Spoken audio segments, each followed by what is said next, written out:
So I got a 2000 Ford Explorer, pretty nice shape, got about 160,000 miles on it. It's got the 4-liter V6.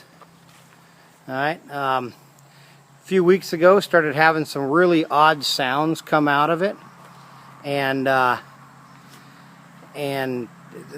front of it actually sounded like I was dragging a bar, like a bar was tinging on the ground below me. And then it got worse and worse, and then the other day I was hauling about 500 pounds of feed in the back of this, and the noise got really bad. I ended up pulling over, couldn't find anything exactly wrong at the time, so I limped it home. Today I unhooked the front of the front drive shaft,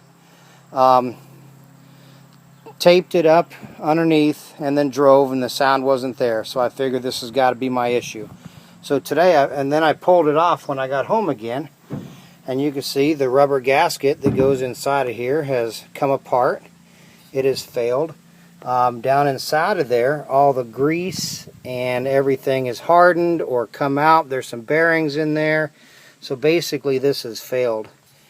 And I'm going to replace this. AutoZone's got it for about $270 with taxes, and I can get this replaced, and then the sound should go away. Until I do replace it, until I buy that new one, I'm just going to drive it as a 2-wheel drive truck.